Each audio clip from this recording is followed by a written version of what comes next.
ఈరోజు ఒక రౌడీయిజం ఎదుర్కొంటున్న పాతపట్నంలో మరి తెలుగుదేశం ప్రభుత్వంలో చంద్రబాబు నాయుడు గారు ముఖ్యమంత్రిగా మరి ఇక్కడ స్థానిక ఎమ్మెల్యే మామిడి గోవిందరావు పాతపట్నంలో మెయిన్ టౌన్లో ఇక్కడ ఒక పంచాయతీ ఆఫీస్ ఉండేది.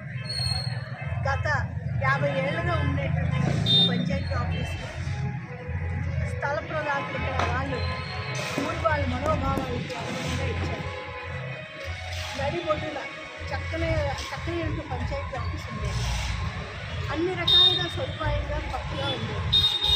మరి చక్కనైనటువంటి పంచాయతీ ఆఫీస్ స్థానిక ఎమ్మెల్యే మామిడి గోవిందరావు తన తాలూకా ఒక స్వేచ్ఛాపరమైనటువంటి కోరికని ముందుకు తీసుకుని వెళ్ళాలని ఇక్కడ పంచాయతీ ఆఫీస్ డిస్మాంటిల్ చేశారు.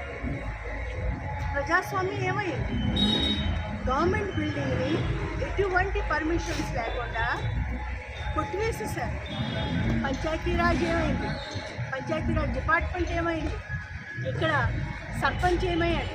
ఇక్కడ పంచాయతీ సెక్రటరీ ఏమయ్యారు? పంచాయతీ సెక్రటరీ పైన ఆఫీసర్ ఏమయ్యారు? మరి ఎండిఓ ఏమయ్యారు? ఎంఆర్ఓ ఏమయ్యారు? ఆర్టీఓ ఏమయ్యారు? కలెక్టర్ ఏమయ్యారు? ఇదేనా పరిస్థితి? ఈ విధంగా చేస్తారు అన్యాయం ప్రజలకి. మీ తాలూకా కోరికలు తీర్చుకోవాలని ఇక్కడ ఏంటి మీకు ఏదో అన్నా క్యాంటీన్ పెడతామనో ఏదో చెబుతున్నారు. దానికి మేము వ్యతిరేకం కాదు. ప్రభుత్వ భవనాలకు మేము ఎప్పుడు వ్యతిరేకం కాదు. ప్రభుత్వం చేసే ప్రతి